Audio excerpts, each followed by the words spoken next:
Meski umurku saat ini telah mencapai 95 tahun, aku sangat berharap agar generasi muda Aceh, khususnya dan generasi muda Indonesia, dapat terus mengisi alam kemerdekaan ini dengan hal-hal yang positif, karena para pendahulu kita telah rela berkorban jiwa dan raga dan harta benda demi memperjuangkan kemerdekaan Republik Indonesia.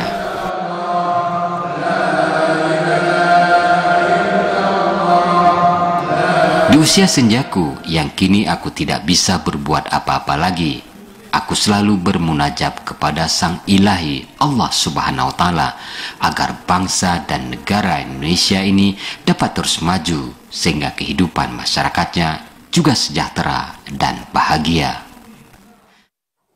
Ayah Sandak ini adalah sosok yang tidak hanya memikirkan dirinya dan keluarganya, tapi beliau lebih memikirkan masalah umat, terutama dalam bidang agama. Kami di sini dulu, kalau mau salat Jumat harus datang ke kampung lain, ke Mukim, di sana di Masjid Sabang. Kemudian atas pemikiran beberapa orang di sini, termasuk beliau, meminta izin pada Tengku di sana, pada Abu Darimi, untuk bisa di Kampung Lut ini dilaksanakan salat Jumat, sehingga musala yang dibuat di sini berubah menjadi masjid, dan kami pun sudah ramai di sini untuk bisa melaksanakan Jumat, terutama yang tua-tua. Maka Ayah Sandang bagi kami di Lamno ini adalah merupakan sosok panutan yang sangat kami junjungi, sangat kami hormati atas pemikirannya dan tingkah lakunya dalam keseharian yang sangat bersahaja dalam hal memikirkan dan membimbing umat. Ya Allah, bersejahtera dunia akhirat, ya Allah. Ya Allah, Rabbi ya Tuanku, dan Tuannya ke Tuhan, ya Asal-Asal umat Muhammad, ya Allah, bersejahtera.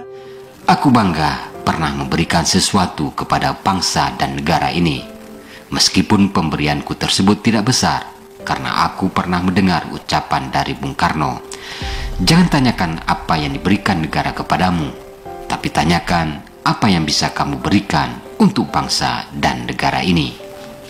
Aku berharap generasi muda saat ini dapat terus melanjutkan serta mengisi alam kemerdekaan ini sesuai dengan kemampuan dan bidang tugasnya. Bagi para pelajar dan mahasiswa untuk terus belajar hingga ke jenjang pendidikan tertinggi. Bagi petani, nelayan, buruh, agar dapat bekerja dengan baik dan ikhlas untuk menghidupi keluarganya. Begitupun dengan aparatur negara agar dapat melaksanakan tugas dan kewajibannya sebagai abdi negara dan abdi masyarakat. Jayalah bangsaku, jayalah negeriku.